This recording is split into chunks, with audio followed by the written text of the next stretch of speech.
Hello, this is Pigsy doing another video. How are you? Hope you're doing alright. I'm going to talk about some spiritual stuff, really. I've done a few videos, just kind of like, what do I want to knock out? Kali Shenmar.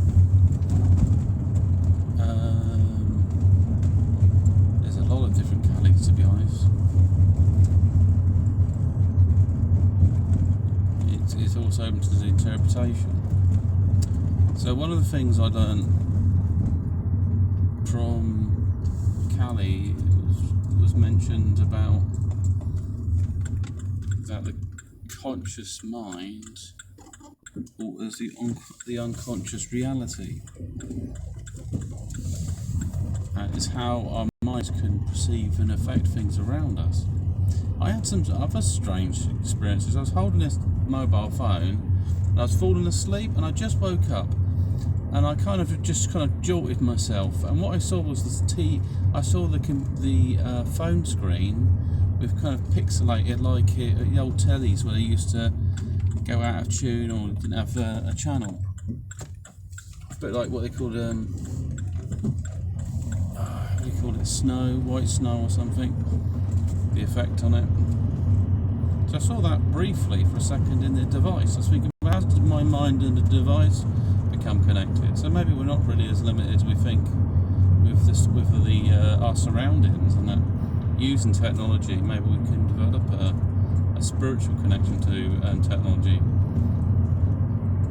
It's not devoid of the universe, because the universe is the mind, and if it's in a subconscious state, or it's so what's a subconscious reality?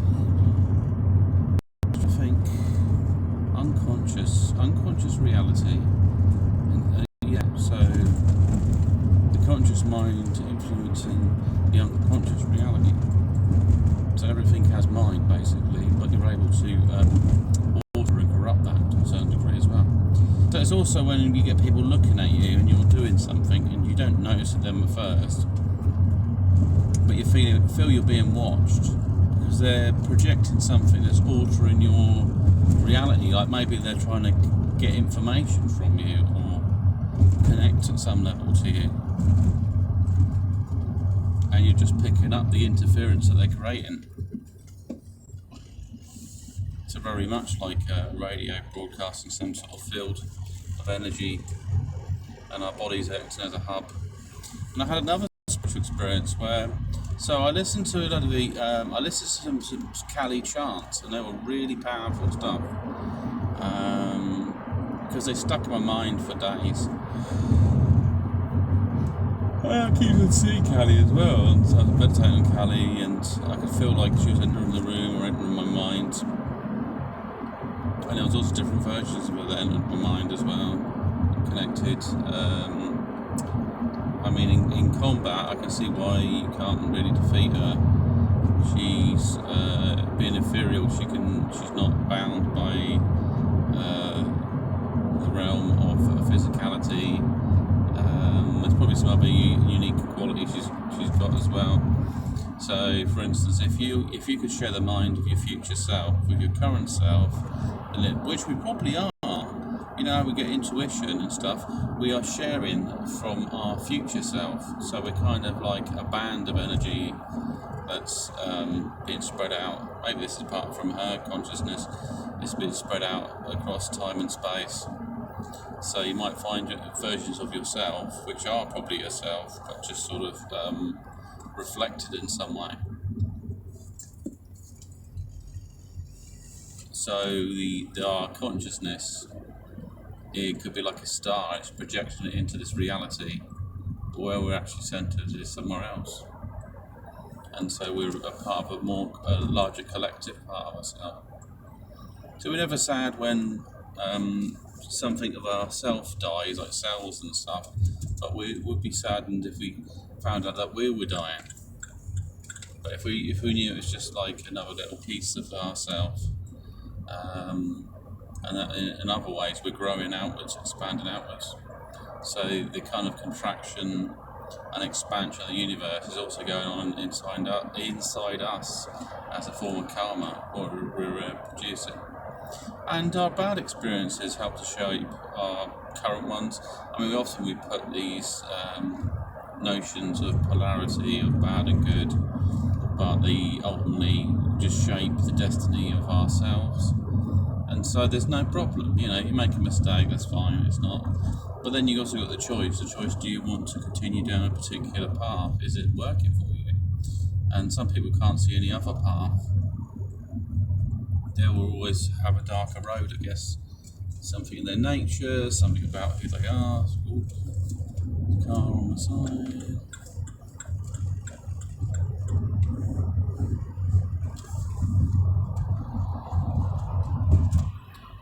Just let them go. It's not very close to the other car. But it's just aggression, that's what it is. So how can you defeat something? Aware of how it was defeated in the future, and it takes it back and it just alters its behaviour.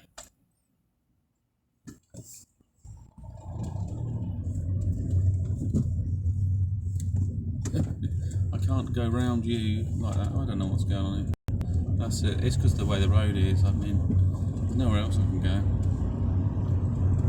Unless I go through the roundabout, I can't do that. I don't have that quantum ability. To sort of show me some combat stuff. See, there was no point really. He could have just hung behind me because I wasn't going to turn that way. There was like a war dance, and it was a bit like Yoshimitsu from Tekken, kind of moving, dancing around. So it almost should be like looking at the shadow image of something that was there, and then finding that they're next to you, almost like teleporting. Other things, she can dislocate her arms and stuff. That's quite a new talent, because she's not physically bound. Oh, for God's sake, let's go.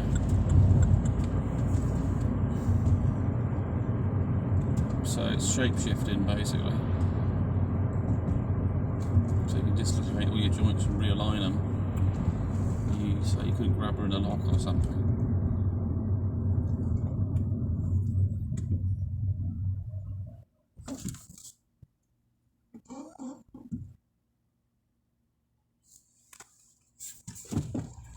It'd be like wrestling a snake or something. It'd be a bit more difficult.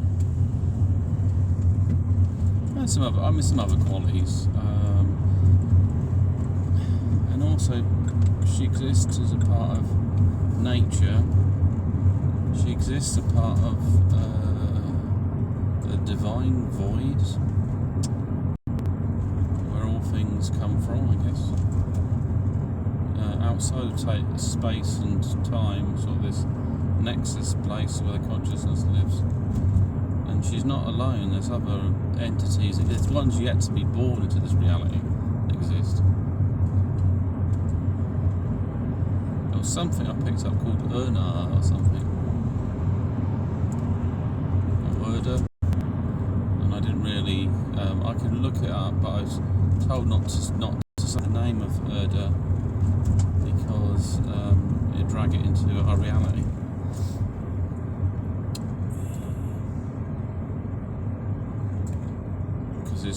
It'll be like, it goes back to the consciousness and the unconscious reality.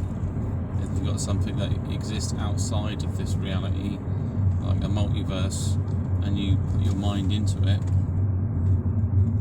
then you'll give birth to something else in it.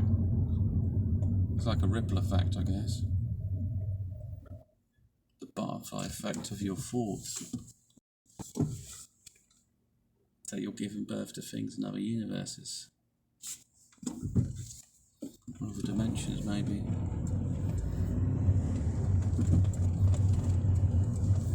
So this Kali's been quite a strong influence, and the Kali Shenmar was something that would come from myself. I didn't really think it through,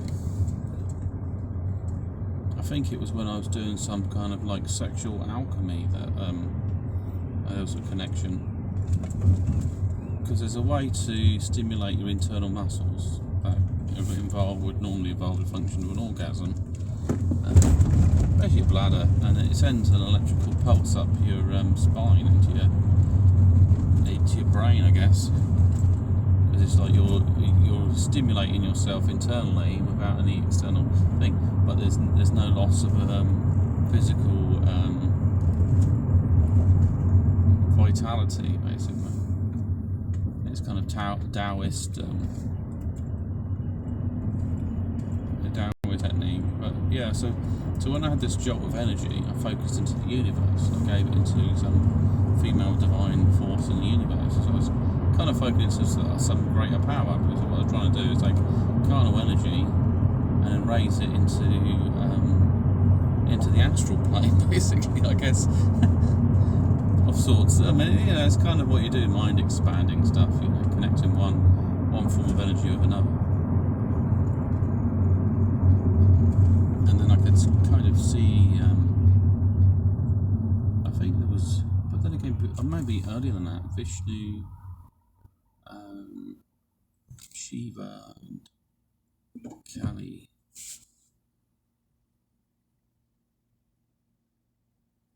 So it's, very complicated one. Quite spiritually uplifting, but you're definitely worth listening to the chants, and I might copy the link of one into this video. And the other spiritual experience, so I listened to the chants, I went to sleep that night, and then I felt this, just before I woke up, something said, "There he is," or something, or "There you are." And I felt this tingling sensation, like electric sensation in my body, and I think it was my soul entering back into my body, or my spirit entering back into my soul, basically. Consider the kind of the body as a spiritual vessel.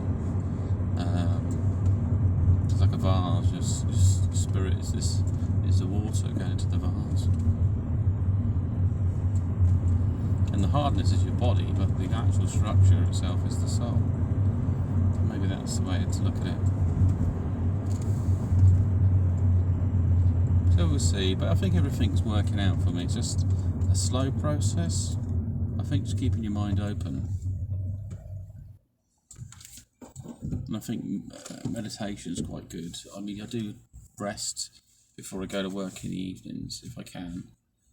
And might be spoiling myself for things like that. I might find myself getting a bit tired in the week if I change my work schedule. But it's a chance to meditate. A bit of heartful meditation. I should do some more. It's just that internal sensing and feeling and understanding. That's really what I want. Make that deeper connection.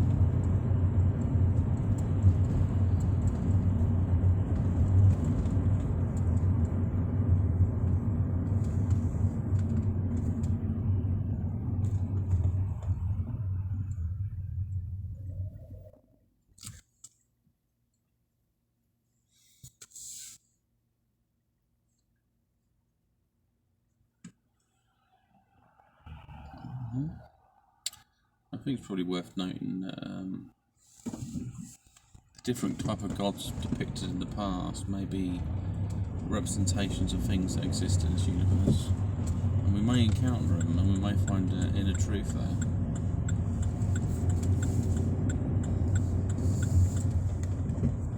But maybe there are blue people out there with a type of copper blood.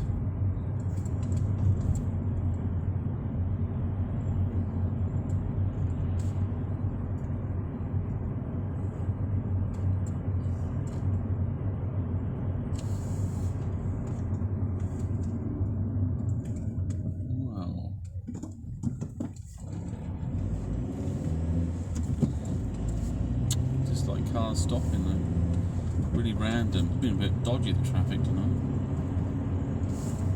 Anything else? So what I'm doing, anything on the crypto side of stuff.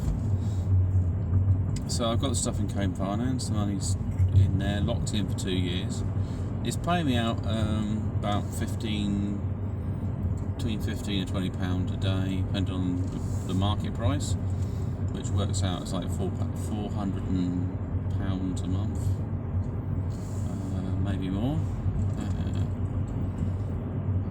Yeah, because it varies the price. If the market's up or down, it affects the price of what get paid. And then I just store it at the moment, and keep it there, and then maybe I'll move it across. I've got enough money that I could transfer into a big project. Something's kicking off and it's huge, and I realised that I can get back into my catgirl project quite easily, because I put 40 quid in and I've got like 35 billion, and I'm thinking last time it hit the moon I only had like a couple of trillion.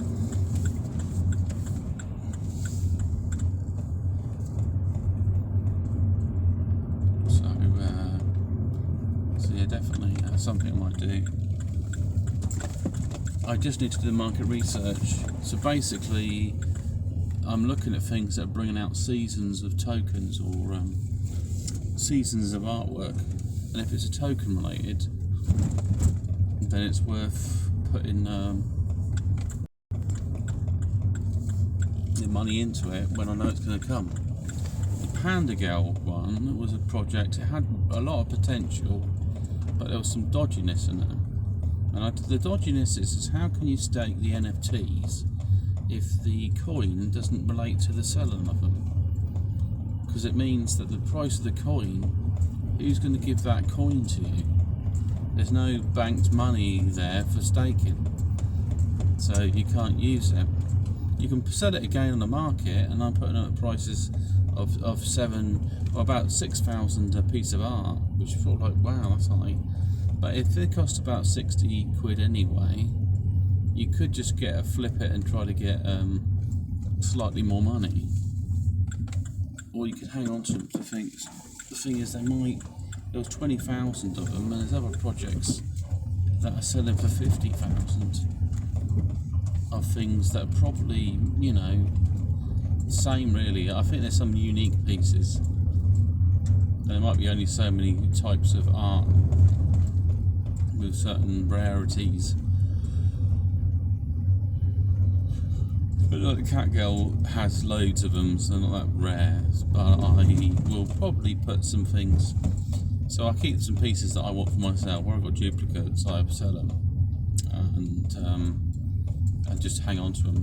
Hang on to some, put them out in the market to sell some others, because you want to create a price for it, a price range for it, and if you put it as a lower price, nobody will really value it. And well, it depends. You can put it as a low price.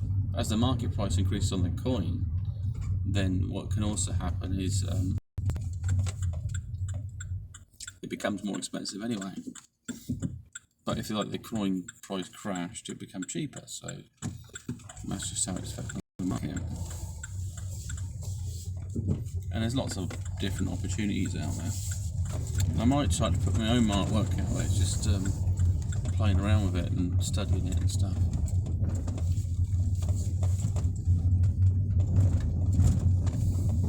And also the other thing is, with Ethereum, the gas fees are quite expensive. So usually you go by Binance and AVAX and Phantom. So I've also got 200 of these Samurai nodes, so they might generate a little bit of money as well. Just a case of